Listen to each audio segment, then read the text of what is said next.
I think if we're really going to challenge his powers, I want to see what it's like to put down a whole herd of bison.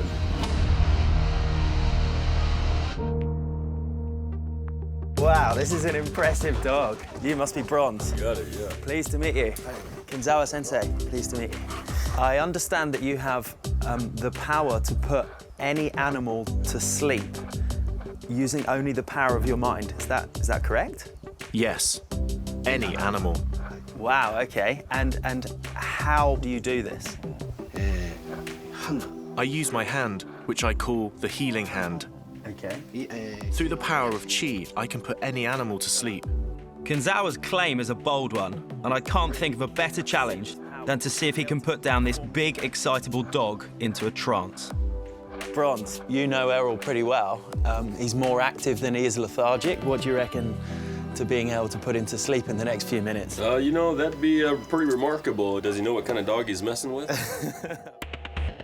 Kinzawa starts to use his healing hand. When he first lies down, I'm pretty sure it's just because we're all standing around. But then his eyes start to droop, and it's hard to deny that something seems to be happening. Wow, I wasn't quite sure what to expect, but there's certainly been an effect. You know him best, though. What do you think? Is this normal behavior? Yeah, Errol doesn't go to bed till dark. Yeah, he doesn't lay around ever. Really? No, he's a very hyperactive dog.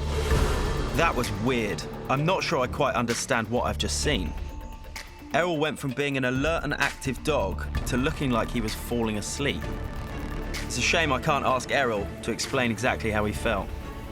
But how does Kinzawa claim to have this effect?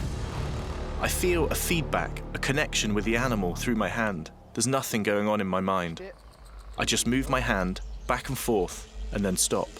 And that's the whole process for the exchange of chi. Sensei wants me to experience the effect firsthand, so he turns his healing hand on me. My hands feel really heavy now. There's quite a sort of throbbing, not quite pins and needles, but wow, this is really peculiar. It's almost like when you push two magnets together and they want to force themselves apart, you can feel some sort of force. I'm beginning to understand what the dog might have been feeling.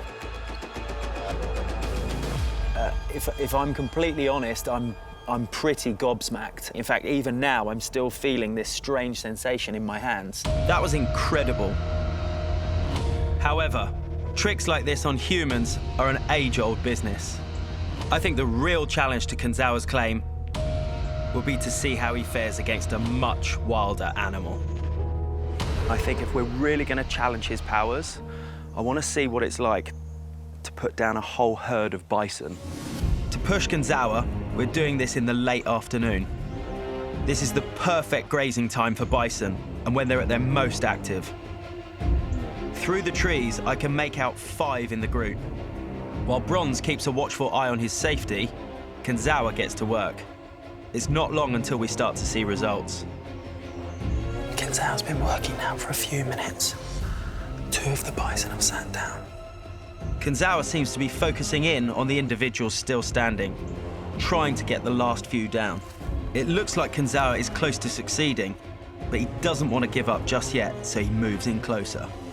It looks like the last bison has laid down. Kinzawa heads back to the group. Amazingly, as soon as he walks away, the bison stand back up. I'm satisfied that Kinzawa has achieved what he set out to, but I'm keen to know what Jason thinks. Well, science is the process of trying to answer questions that aren't answered yet. And if something like this appears to be real, that would suggest that there is indeed some sort of trance-like state coming over these animals, then science presumably should say, how do we figure this out? We haven't asked this question before.